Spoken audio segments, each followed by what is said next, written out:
Okay, I'll open the mic.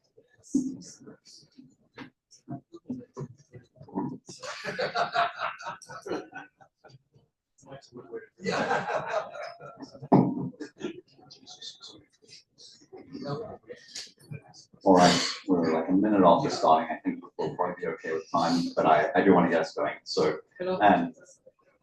Bradley Marsh is our speaker, and Bradley, after a stint in academia, has been an associate Bible translation consultant with Bible League International since 2023. His academic specialty is Old Testament textual criticism and early versions of the Hebrew Bible. We put up text critical conversation right after lunch because, sure to wake people up.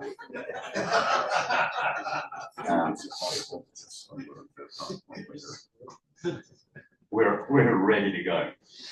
So the title of the presentation is Ethics in Bible Translation: A View from an Old Testament Text Critic. And when Brad's ready to go, you can go. But in the meantime, start thinking of questions.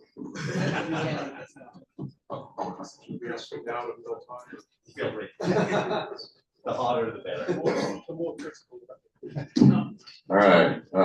My apologies to those who were trying to meet up on Zoom. We're having some problems. We're having textual difficulties. So I just want to make sure all of you are here for the right reason. This is a textual criticism paper. This is right. This is why you're here. Okay. I'm just making sure. All right. Let's get this going. In April of 2024.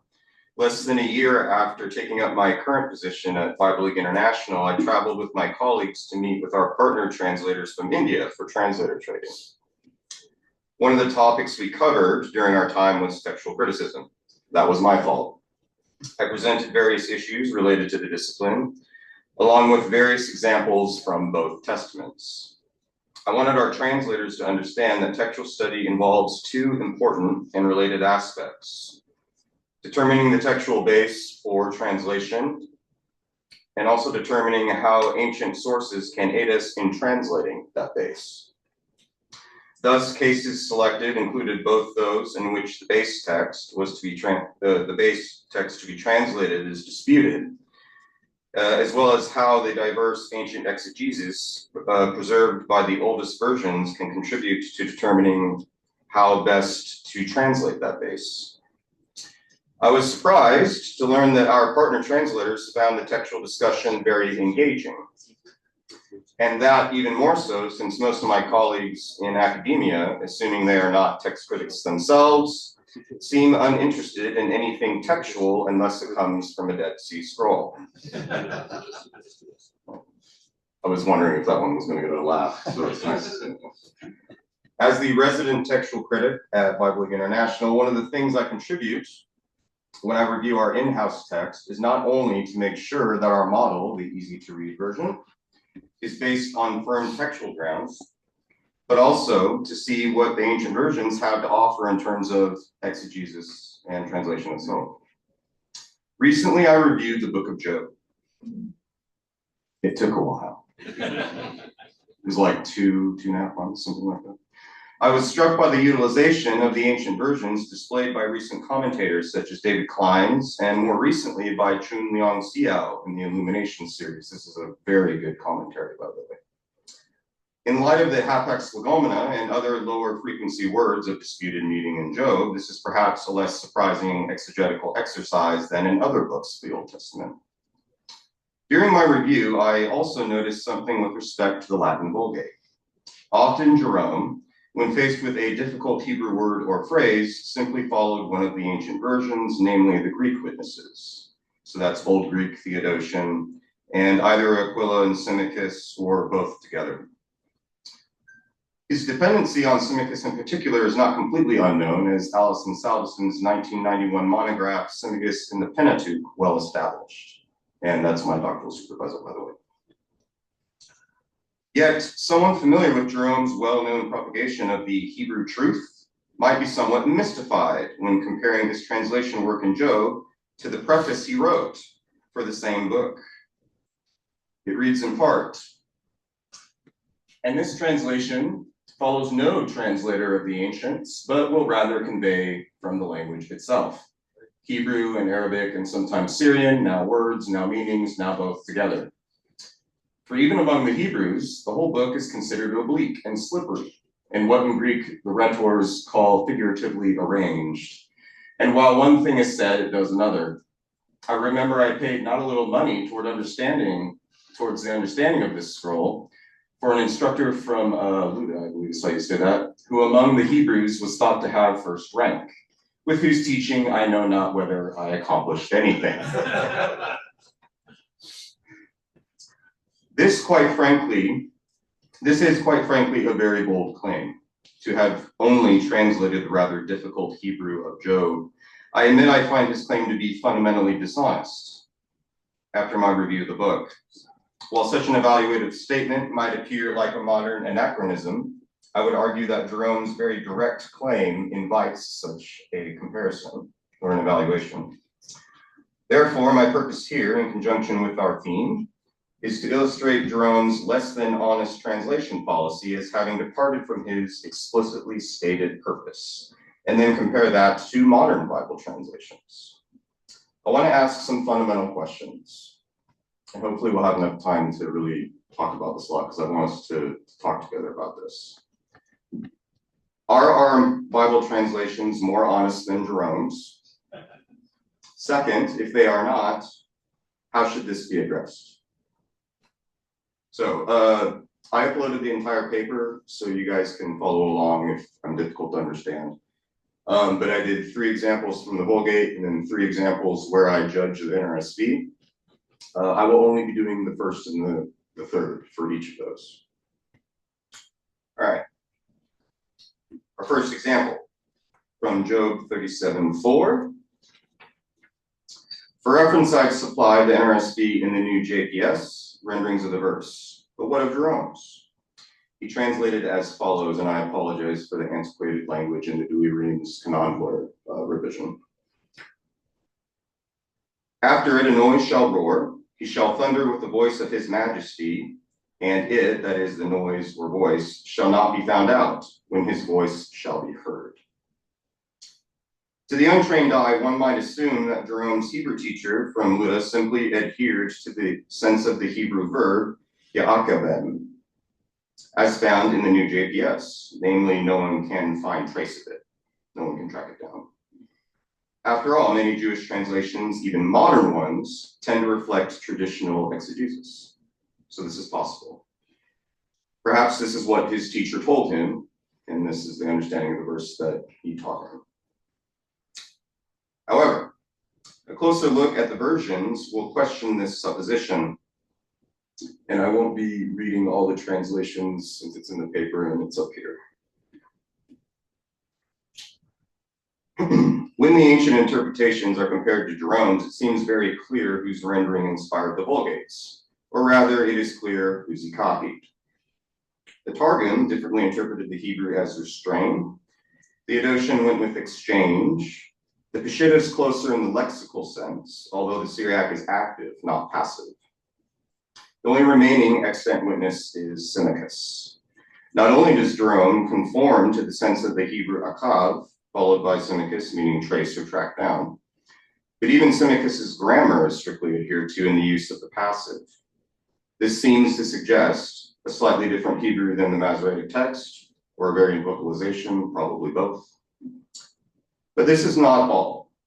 Before embarking on his Hebrew truth version, the Vulgate, Jerome had an earlier project in which he rendered the critical hexaplayric Septuagint into Latin.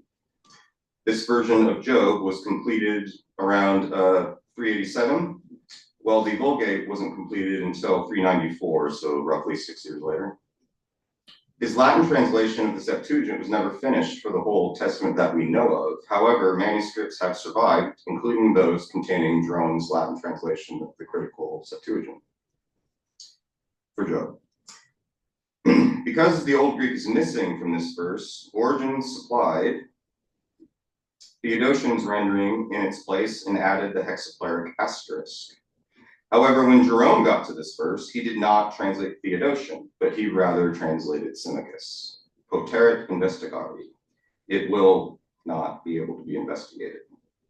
Joseph Ziegler, in his critical edition's first apparatus, from which I've derived all the data, includes two interesting notes. It is claimed that autus has been omitted, and there's also an arrow pointing down to tell you to look at the hexapleuric apparatus, the second apparatus. While it is unremarkable outside of Jerome's bombastic claim, prefacing Job, that he utilized Symmachus in the Vulgate, it is shocking to see him crib Symmachus in his Latin translation of the hexapleuric Septuagint. Symmachus was recorded in the margin, not in the running text. Theodotion was what Origen selected to fill in the blanks that the Old Greek left behind. This act thus serves as external evidence for this very verse, proving Symmachus was who he followed in the Vulgate as well. After all, he had done so on his earlier project without any justifiable reason whatsoever. Our first example thus provides a, if you'll excuse the phrase, smoking gun of sorts, illustrating his aforementioned preface was and is not completely true.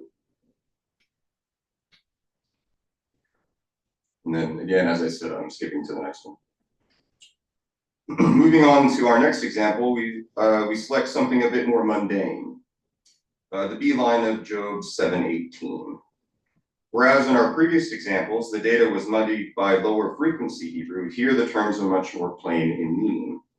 However, despite this, Jerome still added nuance to his Vulgate, clearly following Symmachus. As he translated, you visit him early in the morning and you prove him suddenly.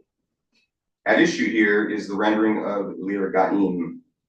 So we survey the textual data. It would seem plain from this example here, Symmachus is at the bottom, just in case you can't see it. It would seem plain from this example that Jerome's utilization of the ancient versions available to him did not merely involve difficult or very lower frequency Hebrew words. Rather, he kept an eye on their exegesis even when translating something that should be relatively simple. Here, however, the Hebrew lirgaim was rendered following Symmachus, both grammatically with the adverb and exegetically with the precise sense. What is more, lirgaim occurs 4 times in the Hebrew Bible. Halleck glosses this construction as adverbial, meaning again and again. Hence the modern translations, every moment, every minute, that sort of thing.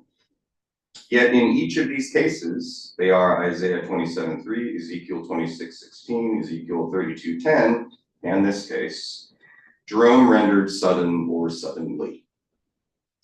And as it so happens, each of these other cases is similar to the evidence here. The surviving readings from Symmachus read suddenly or sudden in each case. In the footnote, I put in the Greek data so you can check it. This is not a coincidence. Obviously, Jerome was using the revisers as they were available, especially Symmachus when working through his Latin translation. So, in summary, for the first half of this paper, it is clear, and there are many more examples of this phenomenon in the Vulgate, and it's throughout the entire canon, actually, that Jerome, contrary to his claim in the preface to Job, did use other translations in the course of rendering the Hebrew truth. And while he could counter that he was merely using the exegesis of these translations to render the Hebrew, kind of like a dictionary, basically, this is merely a distinction without a difference. In the end, for his praxis in translating, it is the opposite of his claim. So now I want to go on to some modern cases. And for this, I will pick on the NRSV. Do we have any committee members in here? Come on. Serious question. Okay. I want to make clear that my singling out the NRSV is a heuristic device. My intent presently is not to accuse the translators specifically of breaching ethics, but I want us to think about translation approaches vis-a-vis ethics in translation policy, something with which I want to end our discussion. All right. The first example from modern translations is Job 39:19, specifically the rendering of the Hebrew Ramah. For this word, both the NRSV and the new JPS have rendered mane, the mane of a horse.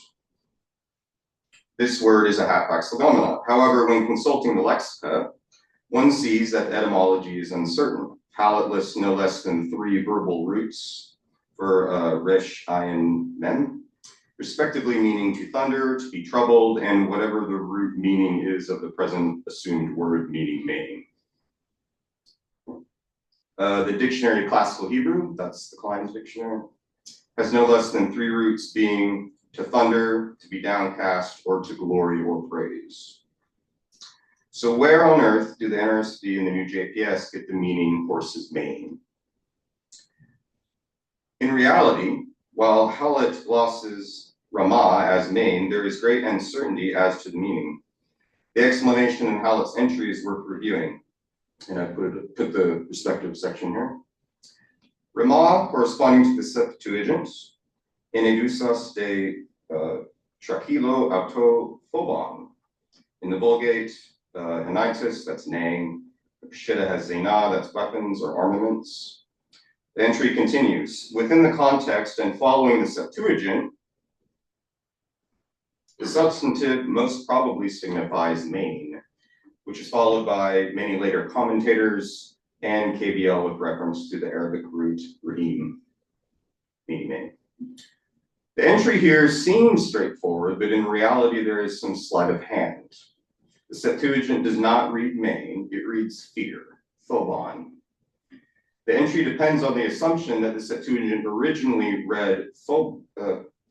not read phobon, but instead phobine, with an eta, not an omicron, which means mane in Greek.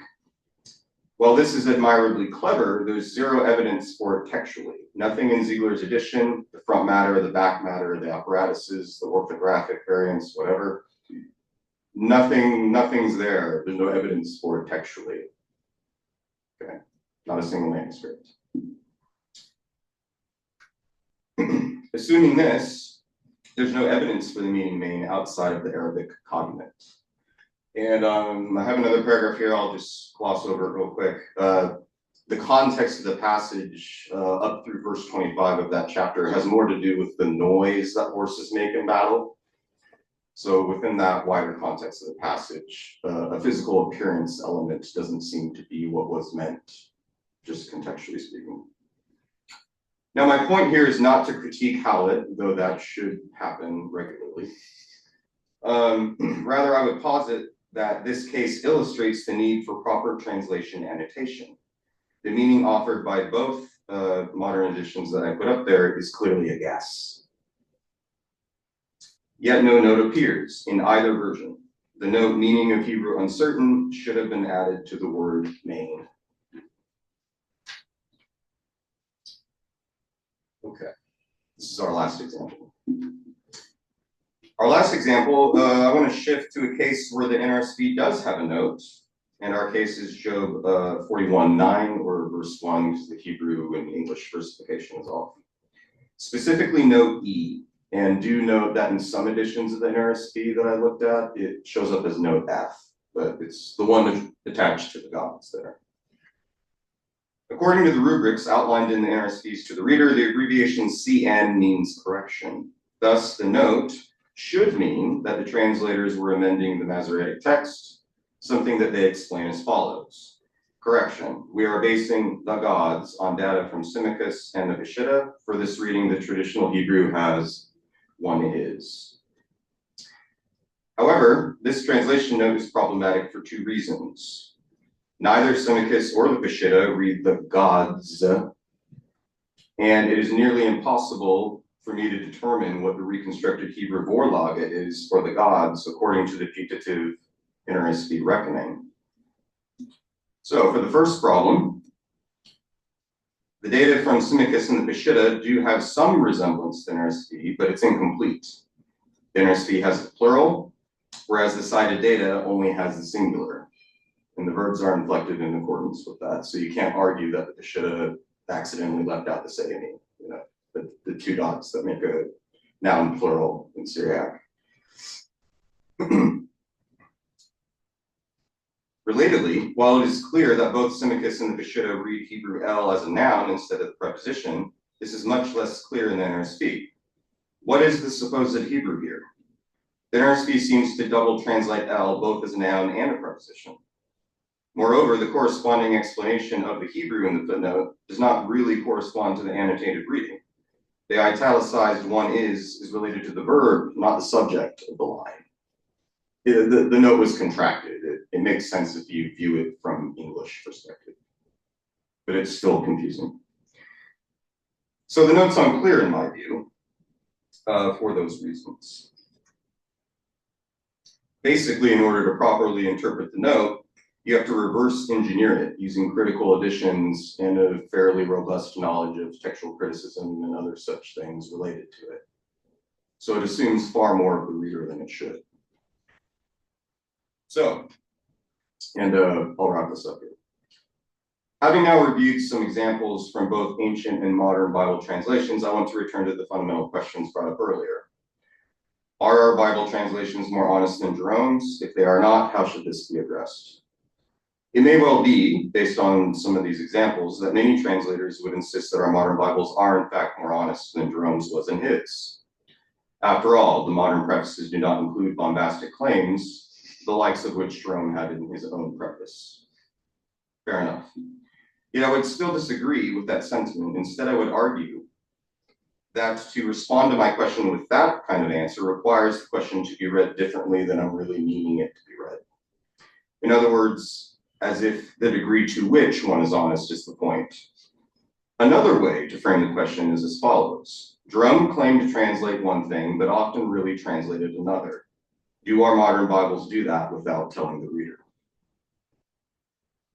Based on the examples from NRSV, I would answer, yeah, our modern Bibles do that. The result would then be that modern Bibles might be less dishonest than Jerome's, but not honest per se. In other words, one should interpret honest in my questions as one of kind, not degree. Then turning to the second question, how should this be addressed?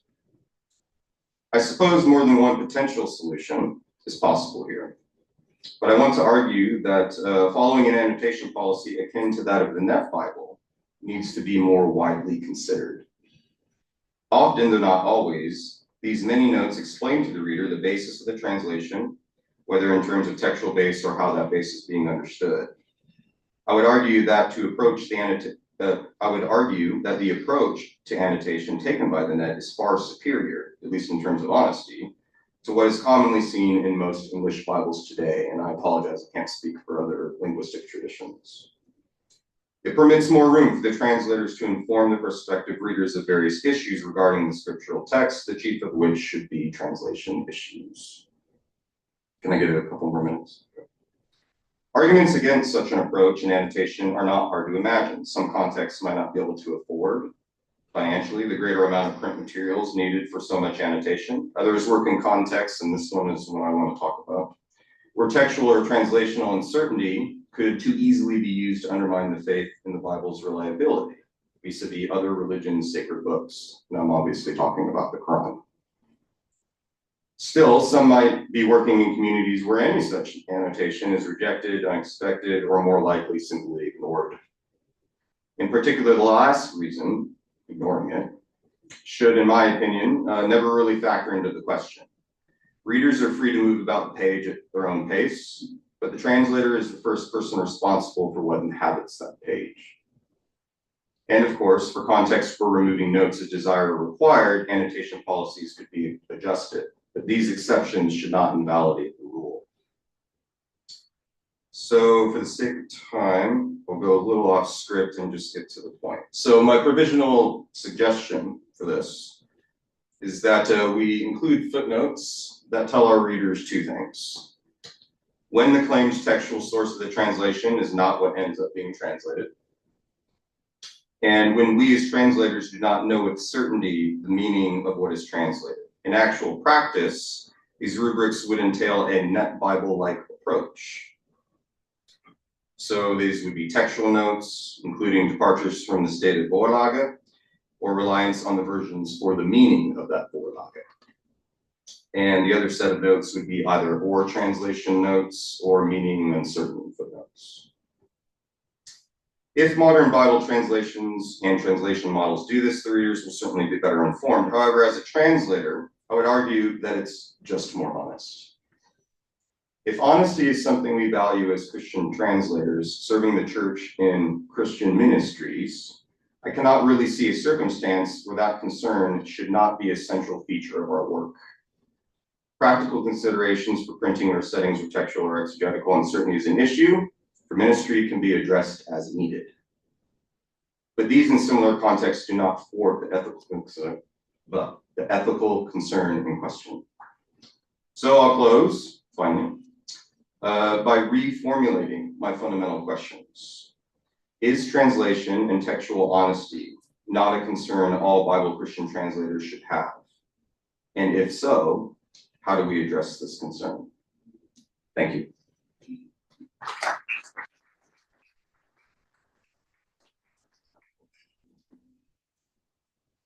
Right. Well, I don't know. If you've got questions, please come up to the front and we'll ask them. I won't state my name, but I kind of like with the Net Bible. So I've been told time and again, we don't really like your translation, but we love the footnotes. Time and again. So, okay. I'm in a Net Bible project, and some people are against what we do because you might stumble people with, like the text may be saying this, the text might not be certain, that kind of thing. But my counter to that is the Pandora's box has been opened anyways. Yes. You have to face it head on. Yes. So, is that a question or is that an answer? I don't know. Yeah. I'm uncertain. Thank you. Yes. Well, we are grateful for you anyway, because I do enjoy the Net Bible. Yeah.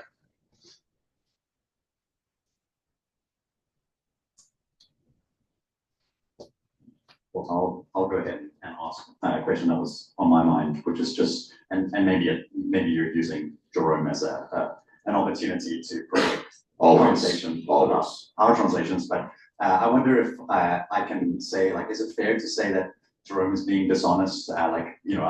Obviously bombastic has like an effect for when we think about our own translations, but maybe there's like some kind of grace that we can say, that we can extend because the accusation of dishonesty is maybe anachronistic or something like that. Yeah. Because of the way he so directly said stuff in the preface to Vulgate Job, I would say no, he deserves to be beaten like a redheaded stepchild. But the thing is that, listen, we're beating up Jerome here, and that's fine. The truth is that I'm actually grateful for him in his career. I mean, as a text critic, as a translator, when I go through the text, I look at all the textual data, right? And so if I think adopting Symmachus's rendering, which I might have done before, is ideal, I'll do that. He also, and he preserved a lot of these things that have been lost. So on the one hand, I'm beating him up for this to make a point, but on the other hand, I'm very, very grateful for him. So thank you, Jerome. I do think that you're right that we can, at the very least, extend a certain amount of sympathy. Because when I was going through Job, I had no idea what I was looking at half the time. And so I can understand why he would do something like this, and I even admire it because I'm imitating it to some degree.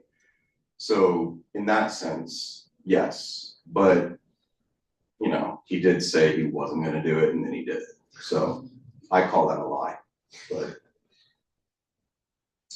any other questions? Okay.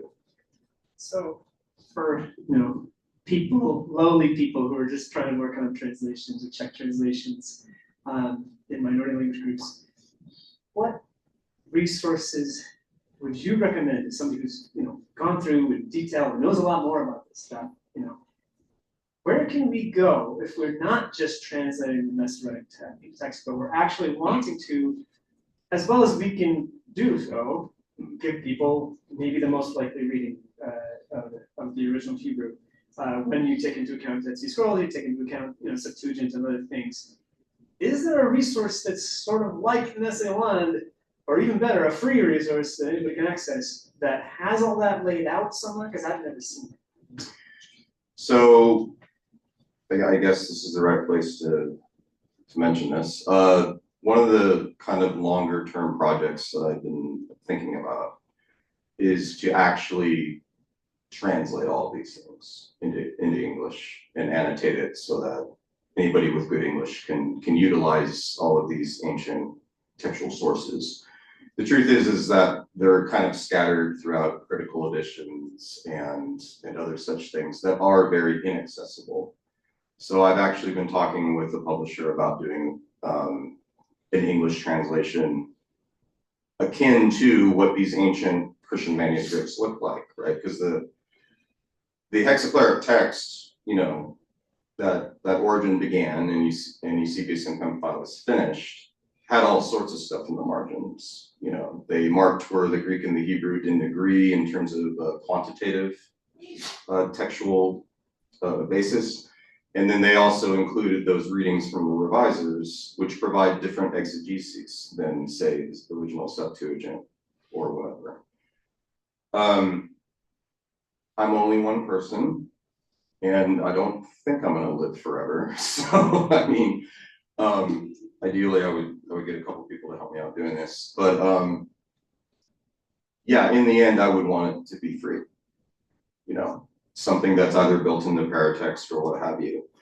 And if I can pick on Palette again, one of the things it doesn't necessarily do a very good job of is registering all of this data. Like we saw that partial entry for Maine, and even that entry wasn't complete because the revisers went with Theodotion went with oh, I'm sorry. Hold on. Let me bring it back up so I don't say the wrong thing.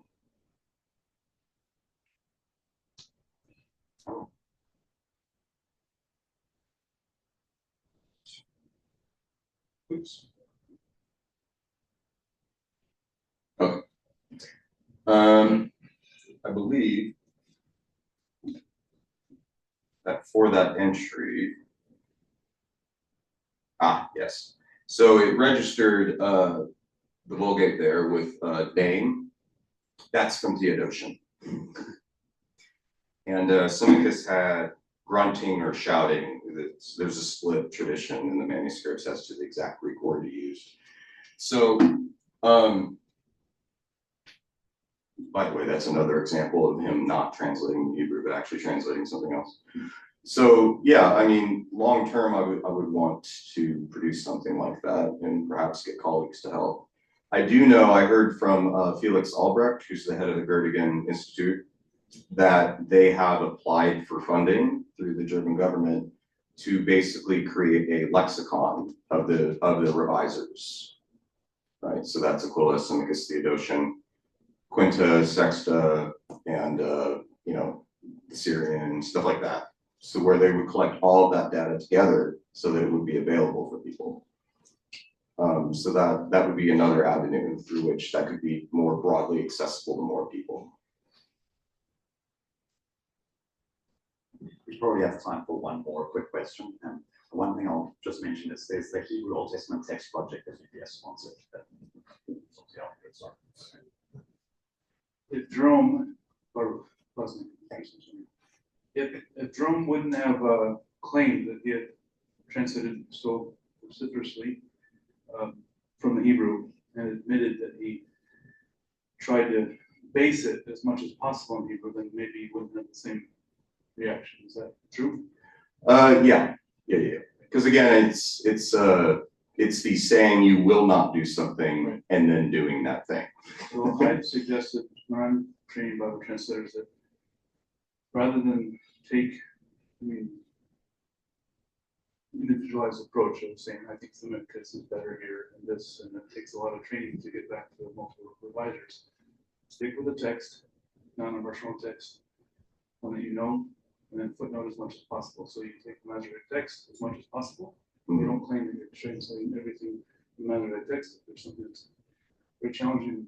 Jeremiah or Job, you admit that, you acknowledge it, but if you find a way to bracket it or something like that, but you translate the text. Right? Yeah. This is a manual toast the internet. Yeah. I found the same arguments that I was using to convince Bible translators to base it on the measure of text rather than VHS, which changes over time, or VHQ, and I've met some of these revisers or the editors, and they change their mind. That doesn't provide much confidence. And then same thing with Messianic, like translate the Byzantine text and put brackets in, put in awareness, put in footnotes. But then you're not alone. You're part of the community of the church. Right.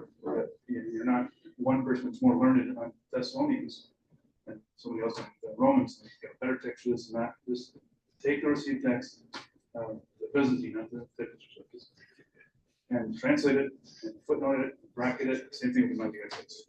I agree completely, and that's part of why I think that approach is the better approach. It allows, I think, in some senses, for some, a more thoroughgoing scriptural engagement because you're wrestling with it, right? But yes, I understand what you're saying. But when in doubt, footnote. That's what I would say. Thank you.